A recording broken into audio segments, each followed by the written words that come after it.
Hello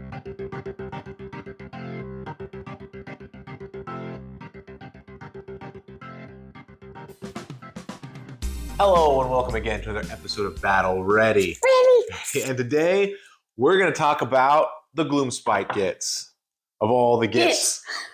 Actually, this is our third attempt at recording this. The first time we did this video, I forgot to hit record on the recorder. The second time, we forgot to turn on a microphone, so the sound was all weird. So now this time, hopefully it all works out. I think we did it right. All right, so Gloomspite Gitz. Gitz. You know, we're not tournament players. We're not involved in much of a meta. So we're not here to talk about the power level or what's going to be good against different armies, that sort of stuff. That's a little outside of our wheelhouse. Wheelhouse is here. That's all there. Very nice trick. But one thing we did want to talk about is what we've talked about with all the battle tomes is this a good book? If you're going to start Warhammer, is Gloomspite Gitz a good place to start? Yes. Yes? Yes. Yes. I think I agree. I think this is a phenomenal battle tome to start with. I have several reasons why. All right. Well, before we get into the gameplay, let's talk about the models. How do you feel about the models? This is actually one of my reasons. They are super characterful. Oh, yeah. What do you like about them? The squigs seem like they're moving around. The trolls seem like they're ready to smash stuff, but they're kind of not like... Yeah, the Gloomspite got a model expansion or a refresh, whatever you want to call it. So they have very recent models. The squigs in particular are just really fun. A lot of movement in the models. They're sort of comical, right? So they're fun to build and they're fun to paint because it's not just, you know, stoic warriors or mountains of evil men or whatever. They kind of are like, little screamer crazy people. That's me. They're just pretty fun. They're just pretty fun. So if you're looking to get into Warhammer and you want some models that are fun and enjoyable, colorful, right? Yeah, a lot of mushrooms, so you can just paint them however you want. Purple mushrooms. A lot of, trolls you can paint in different colors and squigs and all kinds of, I mean, you can do all kinds of stuff with the army. So from that perspective, it's great. And because you're painting things that are not human, they end up being very easy to paint because you don't have to worry so much about different skin tones and different blends and that kind of stuff. They will look good with just simple paints or contrast paints. They'll look good. There's no uncanny valley that you have to worry about. I had some weird teal mushrooms on this guy. Teal mushrooms. Very nice. All right. So I think that's one of the best reasons to get into it. But how are they on the table? Because the models are cool, but they're no fun to play. Why do you get That's going to be a problem, right? You sort of have to hit both. But that is not a problem. All right. Why is it not a problem? The trolls feel like you're running and smashing and doing troll stuff. Yeah, so there's sort of 4 sub-factions within Gitz. There's spiders are dumb. Giant goblins. Spiders. Which we don't talk about. Trolls. And squig. We don't talk about the spiders because we don't have any. Because I personally, this is a personal opinion. I don't mean to offend anyone. I don't have an opinion about this. But I just don't like the look of the spider riders. I think they're sort of ugly models. And I just don't want to spend money on ugly models. Not the Arachnaroks. Yeah, the big Arachnaroks look sort of cool. But the spider riders are, I don't know. They're just not my thing. But the other ones are very cool because it's much easier to mix and match them now than it was under the previous one. On the previous one, there was, everything had its own super keyword and things only worked together. So you had to sort of go very hard into one direction. Now it's much easier to mix them together, but there are still synergies, right? Like the Trog boss can do an all-out attack command and give Troggoths more attacks, right? So there's stuff like that. But it's really fun because the trolls feel like big smasher boys, right? They're not very fast, but when they get to you, they're going to hit hard. They can be tough to remove because of their healing. Logs. Exactly. That amps up their healing even more. I mean, it's just hard. Then you go over to the squigs. Squigs are fast. and very bitey. No. Right? They can do a lot of damage. Especially squig herd. So they can do a lot of damage, but they're not super hardy, right? They die. They are pretty killable. The Boingrots are at 4-up save, and I think maybe the heroes are too. But a lot of the squig units are 6-up saves, right? Only 2 wounds apiece.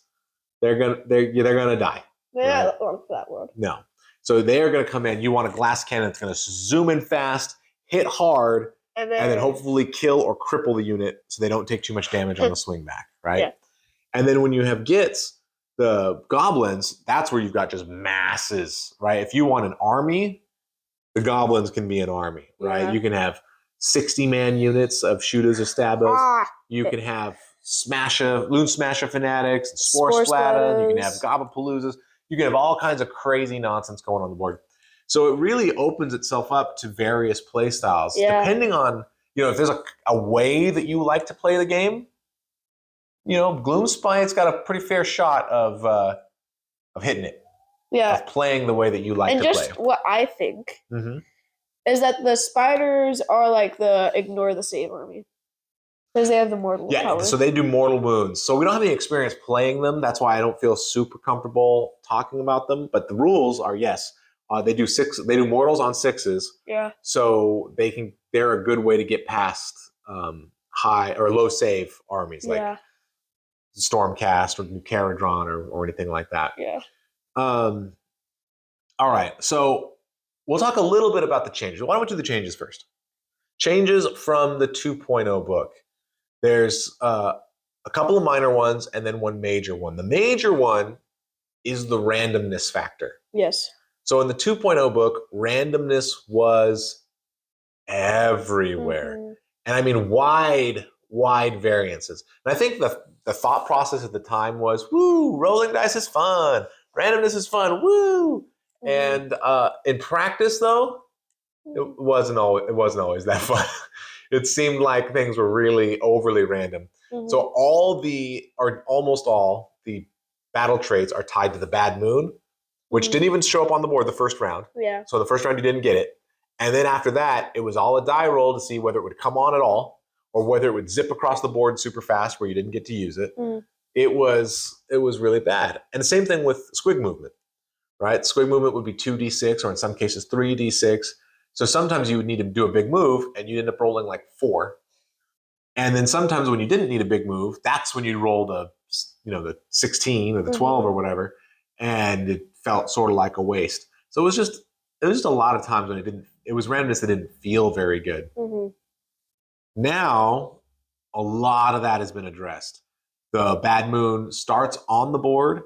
It's much more predictable. It's still random. There's still randomness to it, but it's much more predictable. The squig movement, instead of being 2d6, is like d6 plus 7, right? So there's variation, but they're never going to move less than 8, right? Even if you roll a 1, they're going to move at least 8 inches. So stuff like that is really, really good. It allows for some randomness and for some big plays from time to time. Mm-hmm. But you're never going to feel like you're hosed, right? You feel like you're in the game. What other changes do you like from the first one? I liked how you again, like with all 3.0 battletomes, you really felt like you were playing Crazy Guys. Yeah, they do a good job. The lore matches the tabletop feel pretty well, especially because when they're outside of the bad moon, they still feel good. Right? It's a little bit different than what I had wish listed for, but they still feel good. But then when the moon's on them, man, trolls get stronger, squigs run and charge. I mean, it's crazy all the stuff they can do. They go a little bit fanatic. And I think, is that where the goblins get 4-up rally? Yeah, so those goblins that you have masses and masses and masses of, now they rally on a 4-up. I mean, it's crazy the stuff that goes on.